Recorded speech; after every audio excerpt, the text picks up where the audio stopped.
very much. So moving on to the last speaker of this session, we will receive Mario Cerón-Romero from the University of Massachusetts Amherst in US with a kind of suggestive title for his talk. Phylogenomic analysis of 2,786 genes in 158 lineages support the root of eukaryotic tree of life between opisthokonts and all other lineages. So yeah, Mario, if you are there. Hello, everybody. Thank you very much to the organizers for inviting me here. Let me share my screen. So can you see my presentation? Yes. Yes.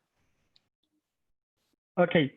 So yeah, thank you very much. Yeah, I'm gonna be talking here about our take on this discussion about the root of the eukaryotic tree of life.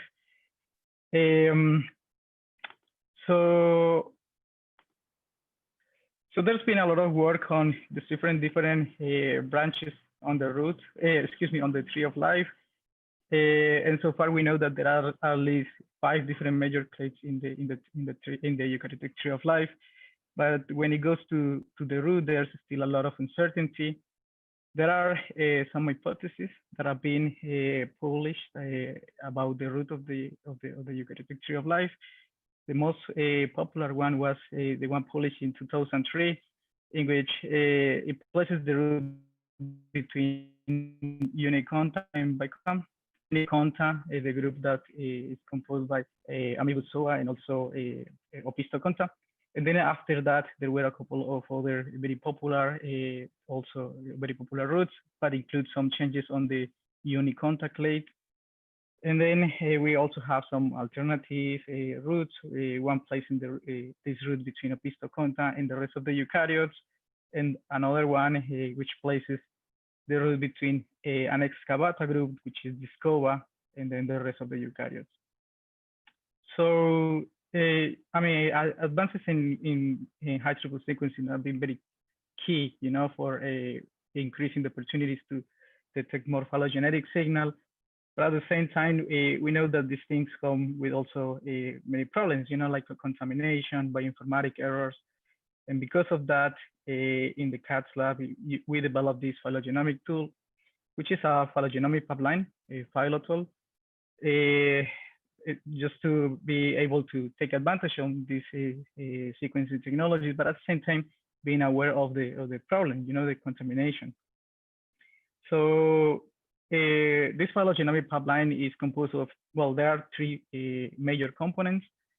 The first component will take sequences from either genomes, transcriptomes, protein data, and following all the steps, it will categorize all those sequences into gene families by taxon. Then there's a second component, it will take all those sequences and compile them into gene families. And then after that, following all these steps, then we get to multi-sequence alignments and trees. And there's what we call a contamination removal loop, in which we basically produce we basically work on the topology of the trees, and we detect contamination from the trees and remove the contamination from the alignments, and basically produce refined multi-sequence alignments and trees. So yeah, so here is just a couple of examples of some of the trees that we use for this particular study.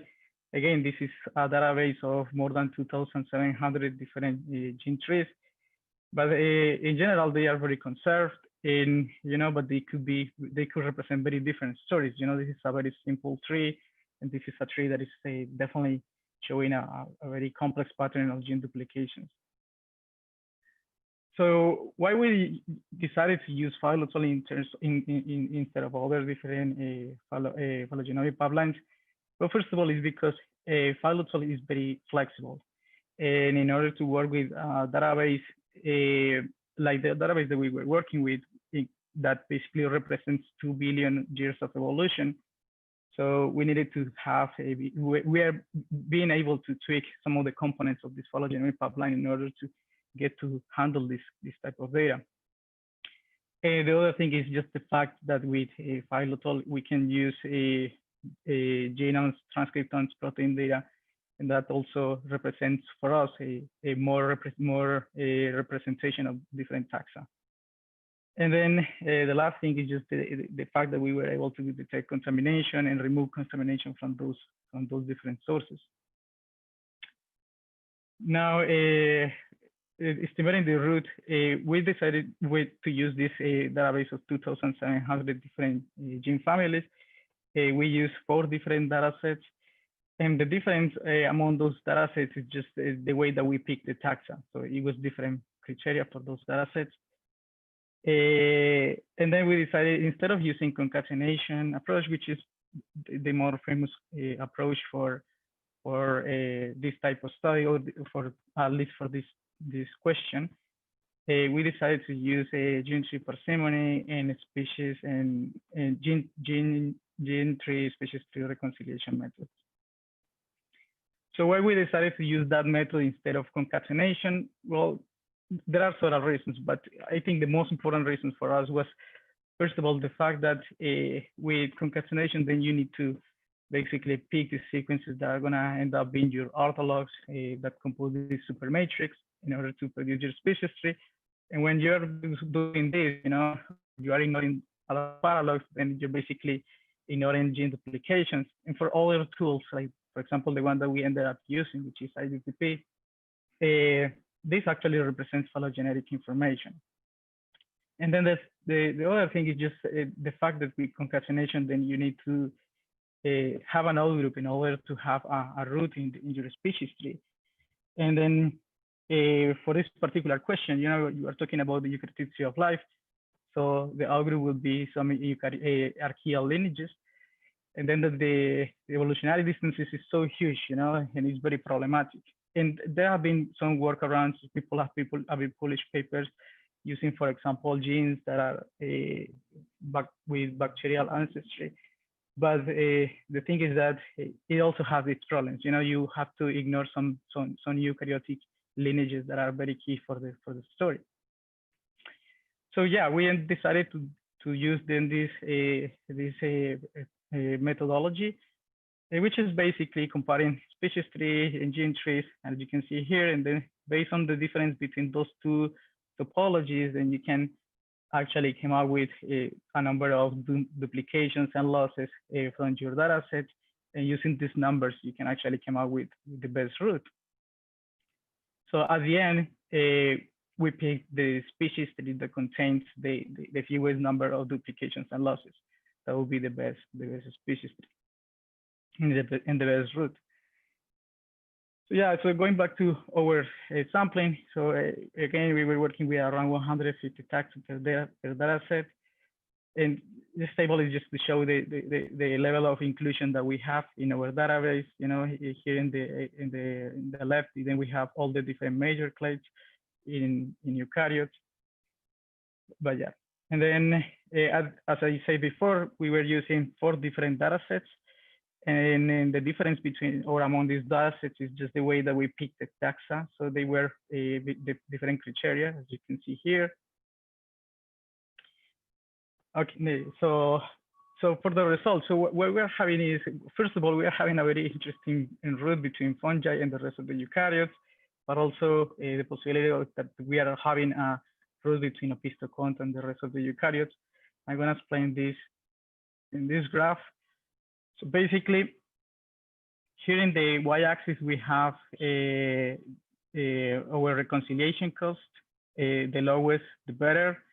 So these different colors that you're seeing here are the different databases that we use.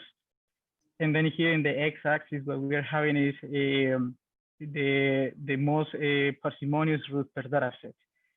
And then we repeat this analysis 100 times per data set. So the numbers that you're seeing here in the brackets are basically the number of times this particular root was the most parsimonious root in these 100 iterations. And these ones will be the next 3 most parsimonious roots in those 100 iterations.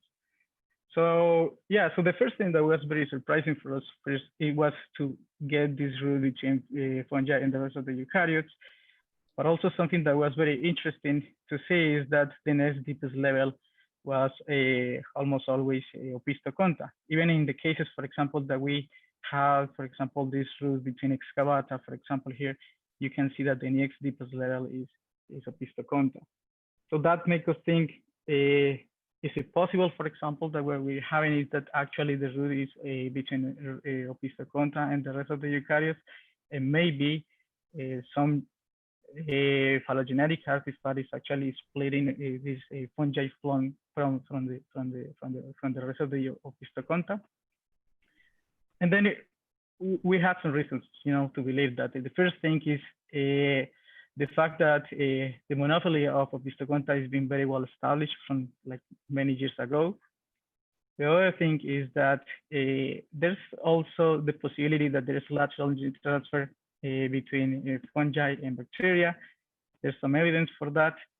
And if so, and if some of the genes that we have in our database are actually affected by this, then it's very likely that these genes are actually dragging fungi towards the root and separating fungi from the rest of the Opisthokonta. And the other thing is that it's just the difference in genome sizes between fungi and metazoa. And these are the major components in our Opisthokonta data. So these major differences in genome sizes, for a method that actually counts on gene losses, it could be very influential. So based on these arguments, based on these results too, then we decided to tweak a little bit the questions that we're asking with IGTP. Instead of asking IGTP to calculate what is the best species tree and the best root, and we are basically constraining the root or constraining the species tree to reflect those published hypotheses or those published root hypotheses. And then asking IGTP what is the reconciliation cost given those constraints. Then applying this methodology, here, for example, in this graph, I'm showing is here's the reconciliation cost in the y-axis, and then here in the x-axis, we are seeing the different hypotheses that we tested in this way. Here is the fungi root that we are having from the other analysis. Here is the Opisthokonta and the rest of the eukaryotes root. Here is two excavata root that are also somewhat popular. And then here we have the very popular root between Unikonta and Bikonta. And then when we ask IGTP what is the reconciliation cost given our data sets, what we have is that the most parsimonious roots are between fungi, the root between fungi and the rest of the eukaryotes, and the root between Opisthokonta and the rest of the eukaryotes. And then here, the asterisk that you're seeing here is the significant differences when we compare those particular hypotheses against our previously detected root, which is the fungi root. And as you can see here, that in most of the cases, we are not finding significant differences between a fungi root and an Opisthokonta root. So based on these results and based on those arguments that I was describing before in this presentation, so we propose that the root should be placed between Opisthokonta and the rest of the eukaryotes. We believe that there's for the previous results, for the previous analysis that I was presenting here, we believe that there's some kind of a phylogenetic artifact that is basically dragging, or basically splitting these fungi from the rest of the Opisthokonta. It could be lateral gene transfer between bacteria and between fungi. So yeah, as a conclusion, what we can say is that first of all, this is the study that has been working with the biggest data set so far for this particular question, for exploring this question. And with this, the first thing that we can say, is the fact that we were able to determine that the other very well-referenced, hypotheses that have been published so far are much less parsimonious than a root between Opisthokonta and the rest of the eukaryotes. But we also recognize that we were not able to formally reject a route between fungi and the rest of the eukaryotes. So we believe that there's needs to be future work in order to disentangle between those two hypotheses. But at the same time, we also need a little bit more advances in the different tools for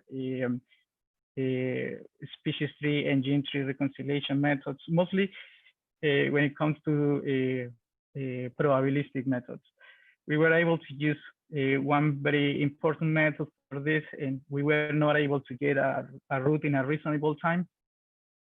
And that's because, you know, again, we are working with a database that is very complex, very diverse. We're working with more than 2 billion years of evolution. So yeah, so with that, I would like to take any questions. Thank you, Mario, for this very nice talk. So far, I am not seeing any questions, but let's give people a little bit of time.